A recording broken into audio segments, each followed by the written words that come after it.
What's up, my friends? Welcome back. Another episode of hanging out in the cave. Anyway, today a bit of a different topic. I might have said that a few times before in the beginning of my videos, but it is something that I don't talk about often or often enough, and in my videos. So I figure I'll mention it now and then to bring your attention to the reason why I use always, live, uninhibited, or wild caught, whichever version of the best nutrition that I can provide for my carnivorous companions. And the reason being is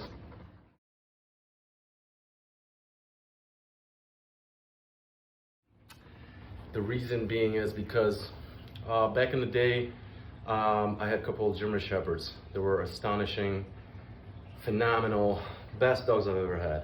Anyway, long story short, I lost them at about the age of 13 and 12, which is quite depressing, since I've had German Shepherds before back in Europe, and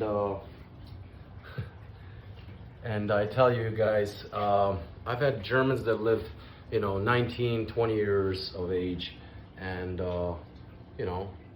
died of old age and natural causes. Not the case nowadays. Every vet will tell you, or book, or whatever literature you'll pick up, mentions that large breeds only live about 8-10 years or so, and if they ever hit 12 or something like that, that's a good age. Pathetic, in my opinion. I have seen dogs that hit 20s and they're still running and moving, and and active dogs, not retired or whatever. So what I'm saying is, basically, you have to change the way you're thinking, or you've been thinking about your pets, your carnivorous pets, such as cats and dogs and so forth. I'm sorry, the lighting might not be favorable, and it is super messy here. But Aziza's finishing her raw. Zulu just finished his. And as I mentioned before, if you seek the best way that you could possibly take care of your carnivorous companions or your pets in general, start from the very, very basic nutritional way, the biological way, what have you, before you get your feelings involved. Find out what this animal needs on biological level, as far as nutrition or habitat and everything else, and that involves piranhas of all types. There's Caribe, there's red belly, and there's others, and they're all excuse me, they all live differently or require different type of environment to really flourish and exhibit their natural behavior. So same goes for your dogs. Believe it or not, you get your puppy, and guess what? That puppy is sick from the moment you introduce it to the veterinary regimen, which often includes kibble, all safe diet, and a regimen of shots and vaccines, which I will not really talk about too much. What I know is that you have to follow the rules of your state regulations and so forth. So rabies vaccine is mandatory, and that's where the train stops for me and my pets. As far as natural remedies, building a natural immune system, that plays a huge part in the development of the animal, whichever animal is. So what we're trying to do is basically leave the nature to do what it does best, unaltered. Meaning, don't fix your dog or cat or neuter him or whatnot until he reaches at least 1 year, maybe 2 years of age, if need be, if you really need to fix that animal because of some odd reason you think it's going to reproduce or something like that without your knowledge or whatnot, as if you were just gonna let it do whatever. But for cats, that may be a different story, because they are very independent animals, and they will often seek their own ways and whatnot. Zulu, please stop. Their own ways. He's polishing whatever she didn't finish, but he's making so much noise, and there's really nothing left. So anyway, sorry for the interruption. what I was saying is basically animals will do what they do best. Cats are very independent. They'll go out there, seek a mate and whatnot. If you want that to stop, neuter your cat. I probably should have done it to Zarqawi, but he got, lost a little too soon. Anywho, as I was saying, provide the best, environment that you can possibly muster up, but not based on what you know or what you have found out, but what the animal really requires. So dig deep, find out what is really necessary before you start attaching feelings and, like I said, labels, tags, and whatnot to, show to the world how much you really care. Whereas you forget or omit the very basic needs for the animal, which is most likely, and I'd say 90% of the time, in the nutrition that it's lacking, or the nutrition that it's getting is substandard. I've mentioned it also in many videos before, so I don't want to regurgitate the same thing or repeat myself, which I often say I hate doing. I hate repeating, saying that I repeat myself, and I hate repeating myself. So anyway, think of it this way. What would you do for your child? Would you allow your kid to feed on cereal bars and protein bars and, whatnot every day, all day? Absolutely not, We go to the grocery store and you always preach about eating your fruits and veggies and blah, blah, blah. That's exactly what it is for our animals. You need to find out what they need, not what the industrial, pet care has told you, which is kibble and canned food, 100% daily nutrients, blah, blah, blah. Of what? You're getting 100% daily nutrients too when you stop by a McDonald's, eat that shit every day. So, yeah, logic, my friends, and you will find yourself and your pet in a very, very happy place. So, let's change the scenery so I can talk a little bit more about what I have in store today for you guys.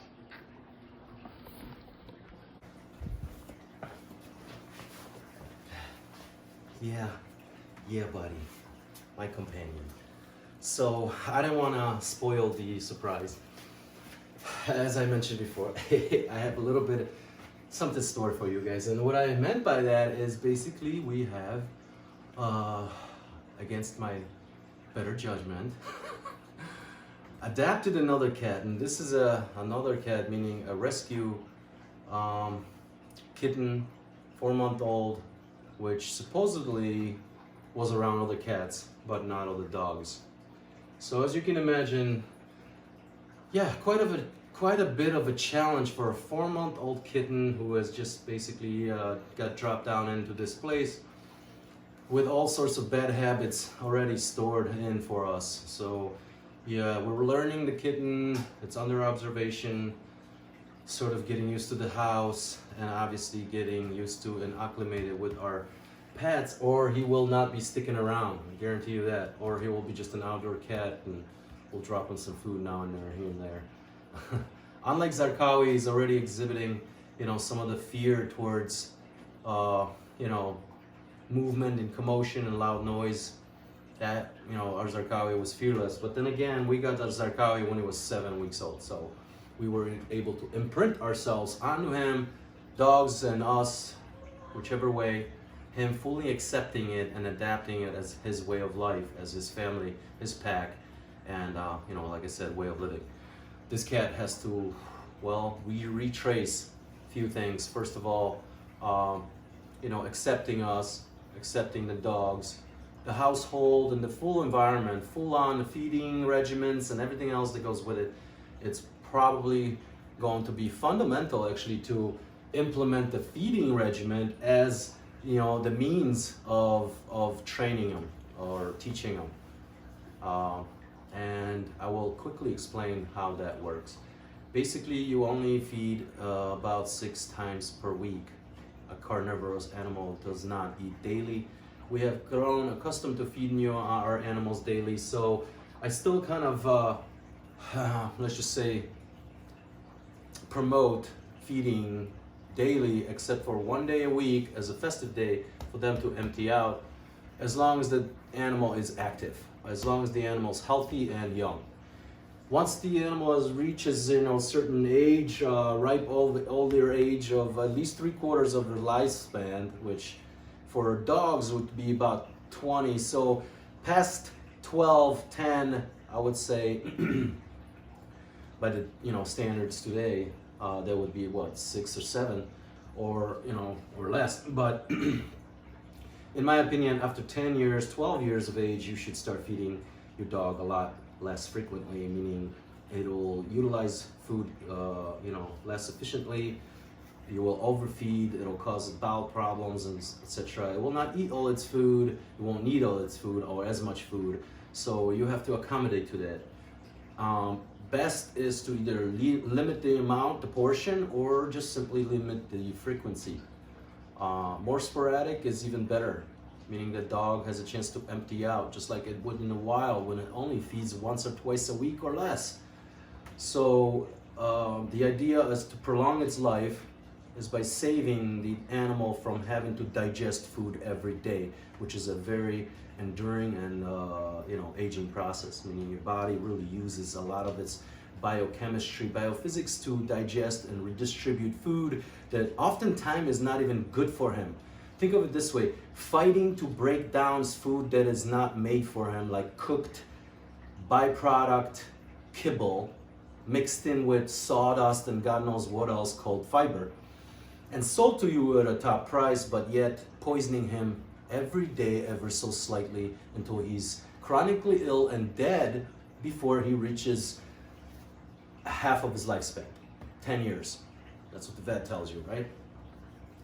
So I say that we live in a modern age of internet and information, and I acquired my information from 5th to 7th or 8th grade biology classes and literature. So you can start there, or just go online and look up carnivorous, wolf or whatnot, which will be the closest or direct ancestor of all the dogs, canines out there, as well as felines, which are carnivores obligate, meaning they only eat and strictly eat meat that they catch from their prey, no vegetables whatsoever. And as far as these guys, mouth, teeth, digestive system, all suggesting, including the inability to fermentate, which is the process needed to break down cellulose, suggests or basically proves the fact that they are carnivorous animals first and foremost, adapted to living with us, meaning domesticated, therefore putting up with omnivoristic diets and having omnivoristic tendencies, meaning you have seen it and ate it before, you're familiar with it, you will eat it again even if you're really not sure if it's good for you. Sounds familiar? Yeah, this is what we do to our kids, by the way. When we feed them things out of a box, out of a package or whatnot, and they grow accustomed that this is food, whereas seeing food grow on trees or in dirt or whatever, or roaming wild or free, is just some obscene, movie scene, unrealistic nonsense scene. That's what I'm talking about. Go back, 7th grade biology, go back basic, go back as natural, as innate as possible, in order to simply find out the scientific truth, the unadulterated, pure truth about what is this animal made out of, what it needs to really live well. So yeah, I think that we have arrived here at just the right time, I suppose, where we are able to produce sustainable energy and sustainable food.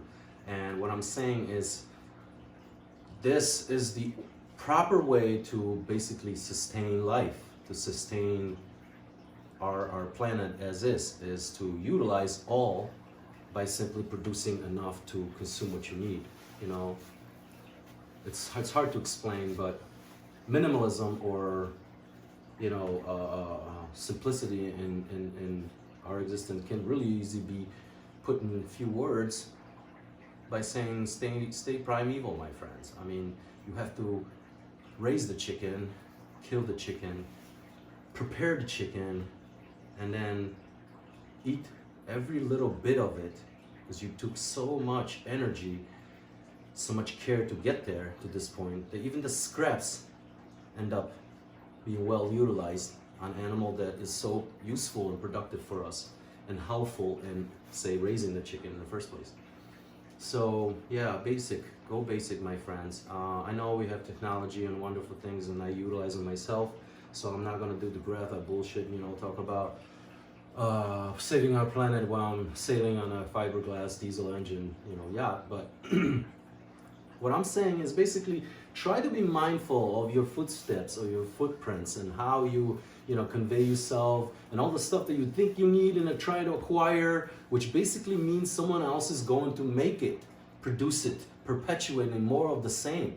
And that's what goes on in industrial farming. When we keep on buying packaged garbage that we don't even know what's in it, where someone else is doing the same thing to literally package our food before it's dead.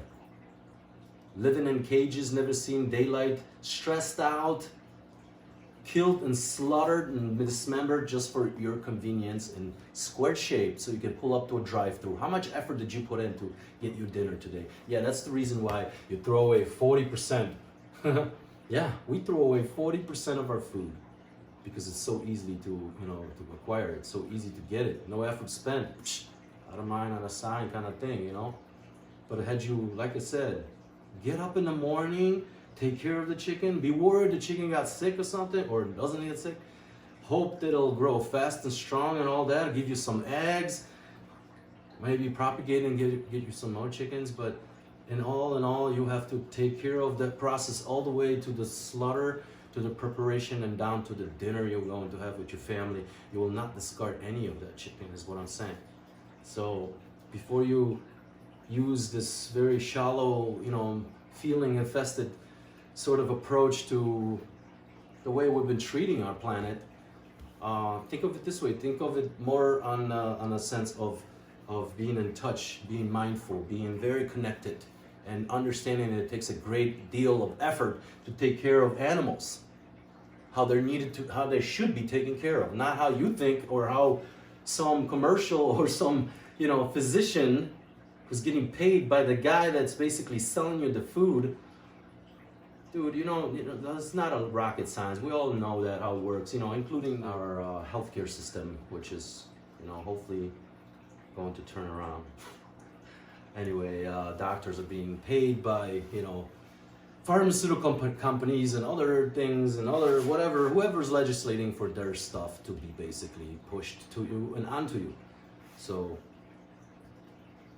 yeah, my friends, it's time to wake up and figure out that less is more, that less is better, that complicating your life only leads to more stress, and not necessarily because you can live up to whatever. It's because you have so many responsibilities that you yourself can't take care of what you have, and that's where the problems begin. That's where it starts. If you have so much that you can't take care of it, somebody else is going to have to do it for you. And, and on and on and on. So anxiety, stress, depression, and everything else, it's all something that we sort of bring up on ourselves. We allow it. I'm no different. I used to care about a lot of things, and other things maybe too much than the priorities, as other, some would call it prioritizing, or I call it, compartmentalizing.